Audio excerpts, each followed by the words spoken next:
வணக்கம். இந்த வீடியோவில் வந்து நான் உங்களுக்கு வரலட்சுமி விரதத்துக்காக கலசம் வைப்போம் இல்லையா அம்பாள் முகத்தோட, அந்த கலசத்துக்குள்ள என்னெல்லாம் போடணுங்கிறது சொல்ல போறேன். வாங்க பார்க்கலாம்.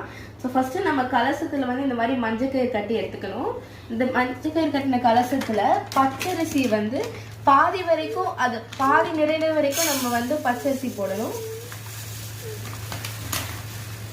ஸோ பாதி நிறம் வரைக்கும் பச்சரிசி போட்டாச்சு. அடுத்து வாசனை பொருட்களான இந்த பிரியாணி இலை, அதுக்கப்புறமா அன்னாசி பூ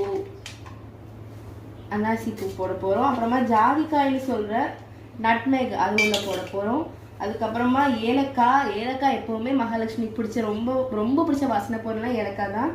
அடுத்ததுக்கப்புறமா மஞ்சள், அதாவது மஞ்சள் கல்லில் எலுமிச்சை, இது வந்து தெய்வீக கனி அப்படின்னு சொல்லுவாங்க, அதனால இது எப்பவுமே கலசத்தில் போடணும். அதுக்கப்புறமா விரலி மஞ்சள், விரல் மாதிரி இருக்கக்கூடிய இந்த மஞ்சள், இது வந்து பச்சை மஞ்சள், அது உள்ள போட போகிறோம். அதுக்கப்புறமா மெயினாக நம்மளுக்கு கண்டிப்பாக கலசத்தில் எல்லா கலசத்துலேயும் போட வேண்டியது வெத்தலை பாக்கு. இது கண்டிப்பாக கலசத்தில் போட்டே ஆகணும். ஸோ இதையும் போட போகிறோம். அதுக்கப்புறமா அம்பாளுக்காக தாலிக்கயிறு போட போகிறோம். அதுக்கப்புறமா இப்போ நம்ம குங்குமம் போட போகிறோம். குங்குமம் கண்டிப்பாக போடணும். அதுக்கப்புறமா இது வந்து பச்சை கற்பூரம்னு சொல்லுவோம். இது வந்து நம்ம உணவுல கூட வந்து நம்ம வந்து சேர்த்துக்கலாம். இது வந்து பெருமாளுக்கு ரொம்ப பிடிச்ச ஒரு விதமான ஒரு வாசனை பொருள். ஸோ இதையும் நம்ம கொஞ்சம் கலசத்துக்குள்ளே போட போகிறோம்.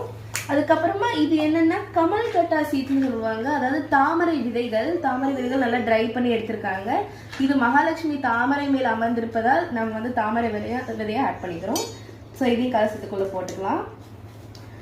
அவ்வளோதாங்க. இப்போ நம்ம கலசத்தில் வந்து இதெல்லாம் போடணுங்கிற சொல்லியாச்சு. நான் இன்னொரு வீடியோவில் கலசம் கட்டுறது எப்படின்னு காமிக்கிறேன்.